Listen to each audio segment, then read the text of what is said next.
Do you find yourself constantly grabbing for your phone? Do you check your phone as soon as you are alone, as soon as company has left? Do you find that you have a compulsive need to refresh your apps, to check for notifications? Or are you like me and are guilty of sometimes scrolling on your phone endlessly when you should be sleeping, oftentimes hidden under the covers so your husband does not see? Well, if this is you, if you can identify with any of this, that's what we're going to be tackling: how to break your cell phone addiction today on the Possibility Mom Live.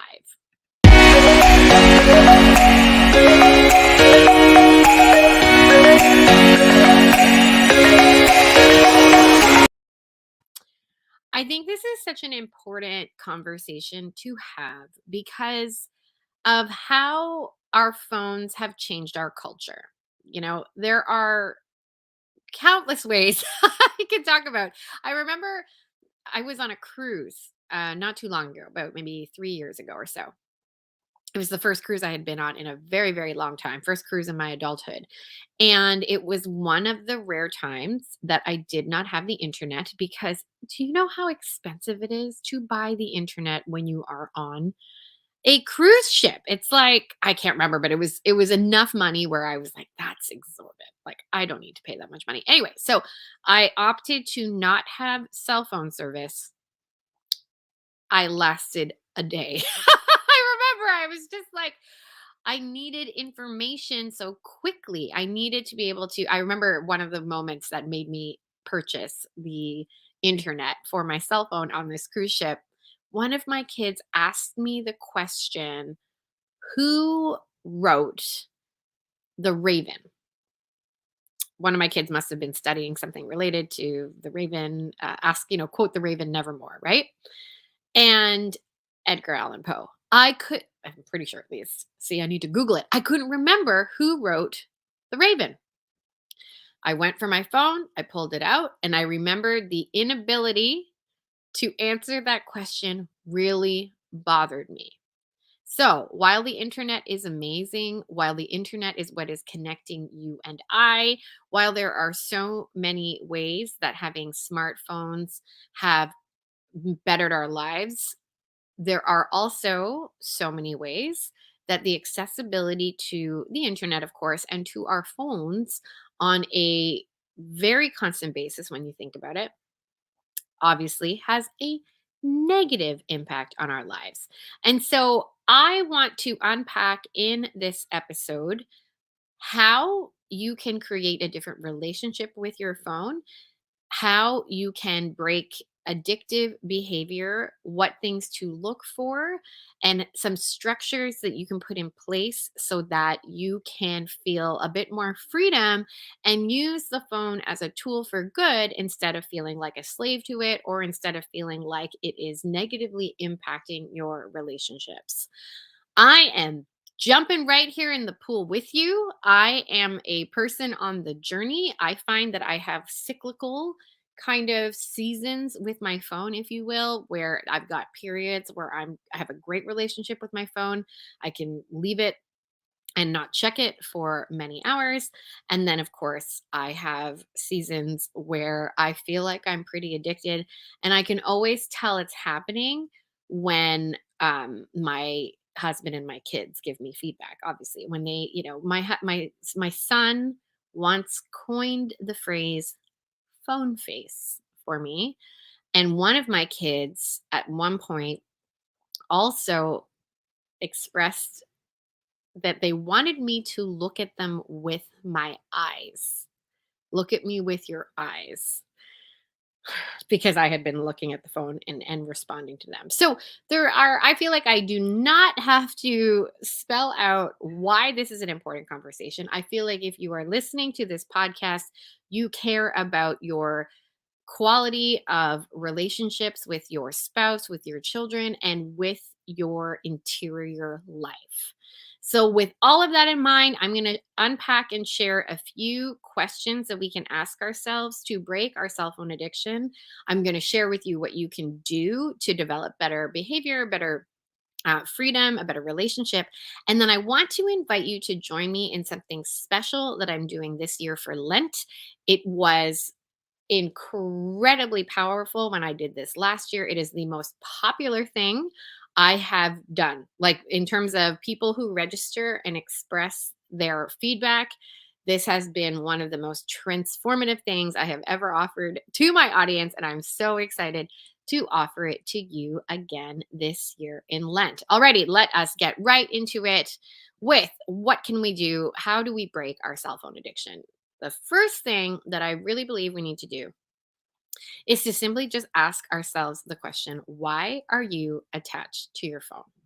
And there are a myriad of reasons why someone could be attached to their phone. So, for example, you might love to check the news. You might love to get information. We're at a very unique time in history right now where, of course, there are a lot of things going on that are very serious in the world. And so you might like to stay very much on the pulse of what is happening on a global scale. You might obviously use your phone for entertainment. You might use your phone when you are bored.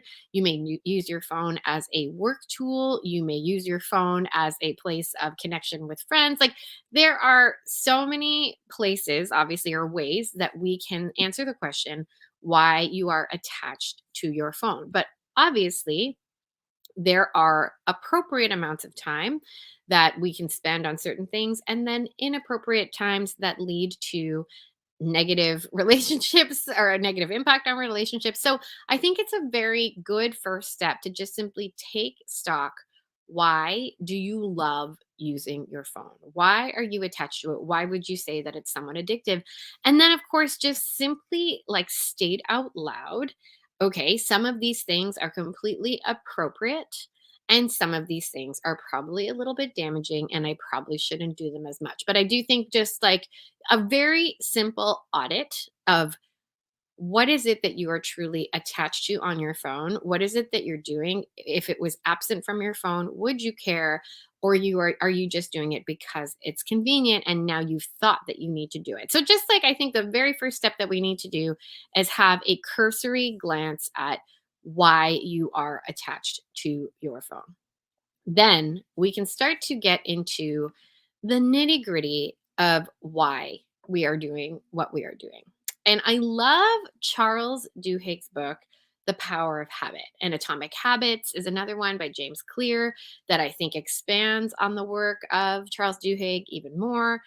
And I want to highlight something that Duhigg says in his book, The Power of Habit. And it is this notion or concept of the cue, routine, and reward. So let me unpack this.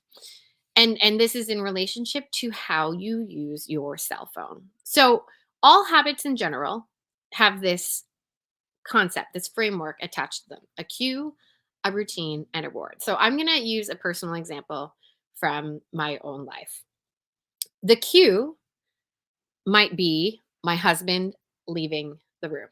Okay. So that's the cue. That is the thing that sort of triggers the fact that I am going to fire up a synapse in my brain that's going to push a behavior, which is go for my phone. So my husband might, in the evening, we might be just like hanging out in the living room. He'll go get up to go to the bathroom.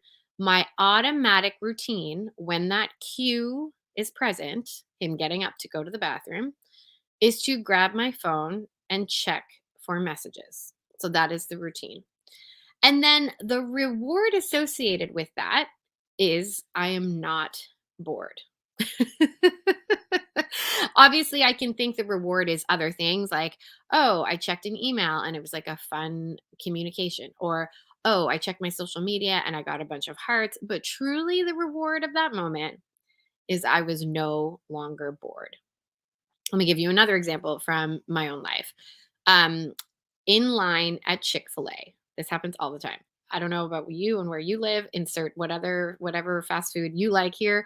Chick-fil-A, where I live, is where it's at. The lineups for Chick-fil-A where I live are astronomical. Like you don't even want to attempt to go to a Chick-fil-A between the hours of 11 and 1 p.m. and then again at like from 5 till 7 p.m. You are in this line for so long. So my cue is waiting for my food at Chick-fil-A.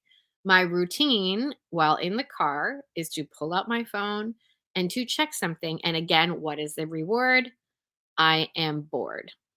I'm no longer bored, excuse me. And so it's really important that we identify what is a really common cue for when you pull out your phone to do maybe nothing. You know what I mean? Like, and you might have trained your brain at this point to be like, no, I'm like checking in on my business. Oh, I'm checking comments on a social media post that's selling a new product I'm launching. Or, oh, I really need to check, look up another recipe for what to make for dinner tonight. Like, you might be thinking you're doing something productive, so to speak, on your phone. But what is probably happening is you are avoiding something else. If you are feeling like you're addicted to your phone, there is probably something that you are avoiding, and you're using your phone as an escape mechanism from that. And this is the important work that we do. This is what I am trained to do as a Catholic mindset coach. We simply want to examine how we are acting so that it's no longer on autopilot. There is so much freedom that can happen when we take things off of autopilot. And that is why seasons like Lent, that is why doing regular examinations of conscience, regular examines of the day. This is why these structures, these rubrics, these things in our lives that can help us are so important. We need to constantly examine why we might have if we have something on autopilot, why we might have something that is on autopilot, and then take it off so that we can use our phones with greater intention and find more freedom and more space. So another example of a cue routine reward that used to be a really big problem for me, not so much anymore, but the cue for me would be my kids fighting during like dinner cleanup or dinner, something related to dinner, like set up, eating, cleanup, something dinner related when we're all together in a smallish space. Um, the cue would be fighting during dinner or loud noises during dinner. My routine would be to pull out my phone, and the reward, not boredom this time, or not escaping boredom, but the reward in this case is relief or escape from having to deal with conflict. So, this is a really essential step that we examine what is the thing that triggers us to grab our phones. And again, without shame, without guilt, simply just take stock, take inventory of what is a common pattern. Okay, so I want to invite you right now to think of what is a typical cue that makes you grab for your phone. What do you do when you're on your phone? And then what is the reward? Okay, step number three, question number three that we can ask ourselves is then what are you looking for on your phone? So currently in the stage that I'm at the time, the live time of recording of this podcast, I am prone, this is so like, ugh, I hate admitting this, but I am so prone to grabbing my phone, and I will literally grab it and my thumb will hover over something and I don't even know what. That is like, I don't know why I have grabbed my phone. That is how habitual grabbing and checking my phone has become. I really want to change that. But it's so important to recognize, and you might have different reasons that you gravitate to certain apps, for example. So, like, for example, in the past, especially, Instagram for me would be a place to seek validation. I would be literally like, who has a heart for me today? My husband still jokes with me about this. Like, are you checking for your hearts? Instagram continues, like, I have to really monitor, it's not as bad anymore, but I have to really monitor my use of Instagram, particularly to be aware of what I'm looking for. If you tuned into last week's podcast on ways that you can sabotage your self-worth, I talked about that concept that are you looking for your worth in the feedback of hearts and comments on your social media platforms? Spoiler alert, those things are so temporary and are not the true source of your self-worth. So we've got to be really aware, what are you looking for? And again, this is very much connected to vice, right? This is very much can be very connected to um escaping from doing something important. So the sin of sloth, of being lazy. This could be um needing affirmation. So again, the flip side of that is pride. It could be a myriad of things. There are a myriad of things that we might be looking for on our phones. And the fastest way to become not so addicted is to acknowledge you're not going to find those things here. So, one of the things that Charles Duhigg talks about in his book, The Power of Habit, which is just an excellent, like everyone should read The Power of Habit, in my humble opinion. And then everyone should follow up that book with Atomic Habits. And then, in my humble opinion, everyone should follow up with my book, The Possibility Mom, because I talk quite a bit about building habit in there too.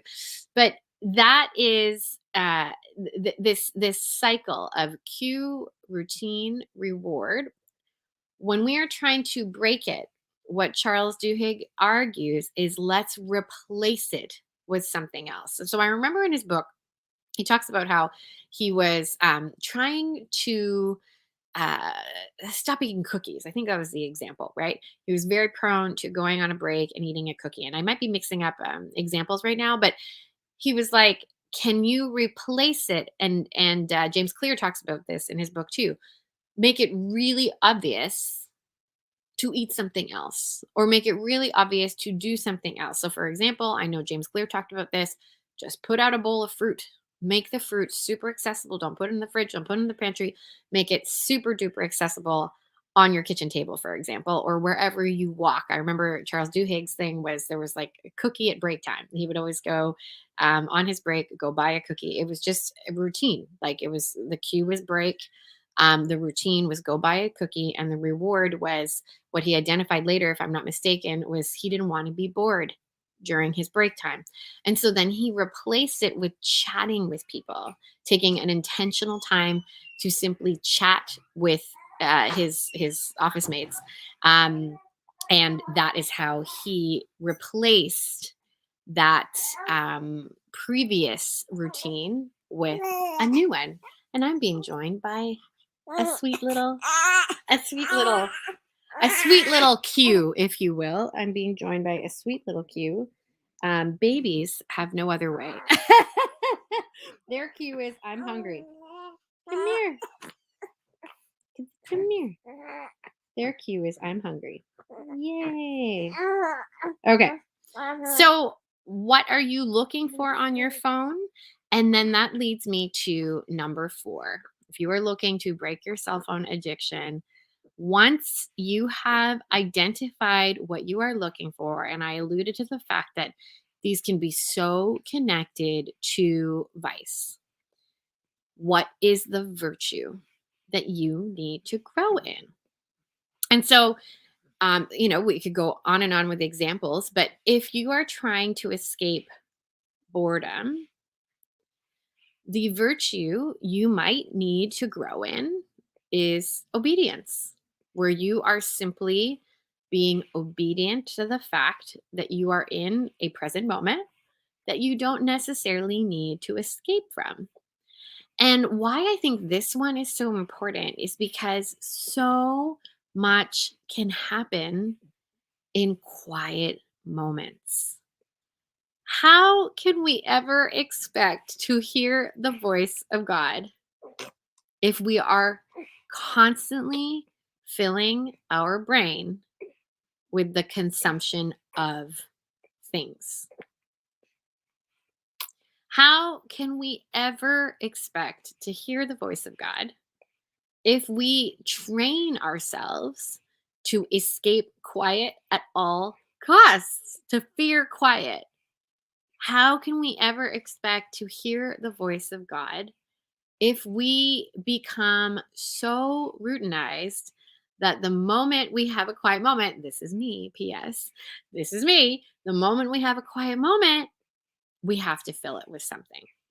And so these four things, just being aware of why you're attached to your phone, identifying the cue, routine, and reward associated with your phone, and then replacing it with a new one, identifying what you are looking for in your phone, and then what virtue do you need to grow in. These four things are what I am going to be expanding on in my upcoming 40-day challenge. And it is going to take you all through Lent. It is completely free. And I'm going to give you some accountability and also show you some tools that you can use on your cell phone to help you become less addicted. Now, here's the thing with the cell phone. I believe that it's a tool and that it can be a tool for good. So for me, it's not like a for me, it's not just about social media. I know some people are really, they will give up social media for Lent. But for me, this goes beyond social media. This goes really to a place of what are you trying to distract yourself from interiorly? For many people, social media is a big distraction and leads them far away from peace. But I really do argue that it's the phone in general, and everybody has a different habits, different levels, so to speak, of what the phone might draw them out of. But I just sort of, we have become so um, habitualized, like to rely on our phones. And I think just a healthy step back from it is so helpful. Now, it's totally free. Sign up. It starts with a free training on Monday, the Monday before Ash Wednesday, next Monday, February, I want to say that's the 28th. Forgive me, I'm not really sure. I think it's 28th at 12 p.m. East. And it is going to be jam packed of the things that you hear me talk a lot about on this podcast, the relationship between our thoughts, our feelings, and our actions. And so I'm going to help you gain clarity on your current thoughts about your phone. I'm going to help you gain clarity on if you have any thoughts like, there's no way I could ever do that. I run a business. There's no way I could run a business without my phone or without always checking it. Whatever current thoughts you have about your relationship to your phone, I promise you, we are going to clean them up, and everything starts with the live training on Monday. If you cannot watch the live training, that's totally fine. It's going to be recorded, and you can use the information that I share in the training to take you all through Lent and beyond. Now, because we are human beings, I really, and as I'm expressing, I did this last year. It was the like most popular thing I think I did in 2021.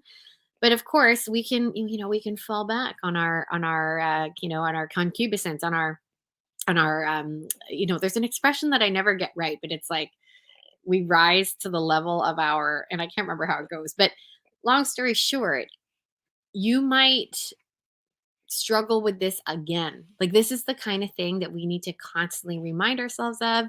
And I want to really encourage you to not fear doing this hard work, because this is the kind of work that can transfer to so many other areas of your life.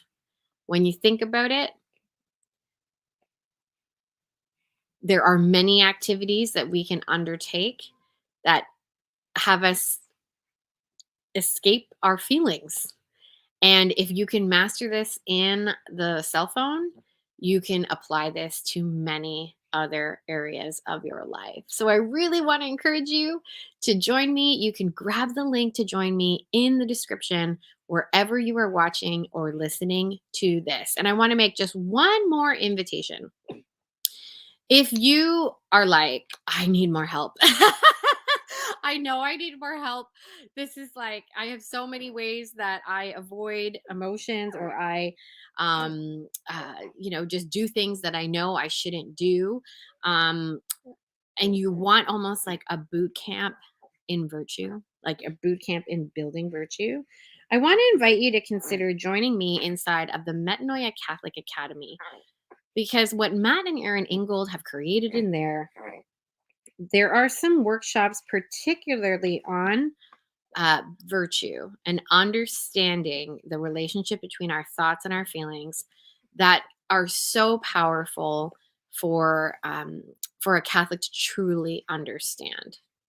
And so, if you are looking for a little bit of a virtue boot camp, if you want to grow in some virtue and you want to do that right away, I want to invite you to join their monthly membership where you really can, in a very short amount of time, become more of a master of your own thoughts, because that is where everything begins. Every challenge, every stressful situation, every emotion related to despair or uh, what's the word, despondency. Anyways, all these things begin with thoughts, and we can be transformed by the renewal of our minds. Alrighty, friends, I am so excited to begin this journey. Again, I want to invite you to join me on my Break Your Cell Phone Addiction 40-day completely free challenge by grabbing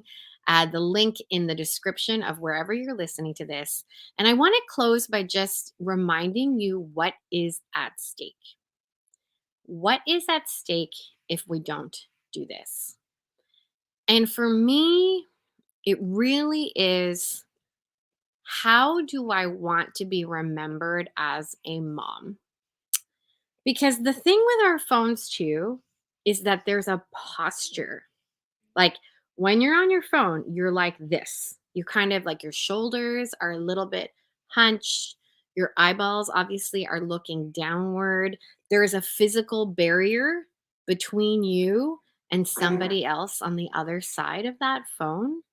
And so for me, I find, because I struggle with this so much, I really need these constant forms of accountability, these constant little reboots. And I'm grateful to all of you for also helping me in that journey of accountability as well. So for me, that's what's at stake. I really want my children to remember me as a present mom. I want my husband to remember me as a present wife. And I would say I'm currently a little bit better about my cell phone in front of my husband than I am in front of my kids. And so I'm really desiring just a little bit more distance. It's not a total, like, don't worry. For those of you who are thinking there's no way I could be away from my phone all the time, it's not. You get to pick, you get to have agency over when and how and what you're going to use your phone for. So don't worry about that. There are ways that you can use it. The point is that we're going to design it with some intention, and I can't wait to do it alongside all of you. Alrighty, so join me in my Break Yourself on Addiction 40-day challenge. I can't wait to see you, and all my fellow Catholics, fellow Christians, a blessed beginning of Lent to you, and we will talk to you again soon.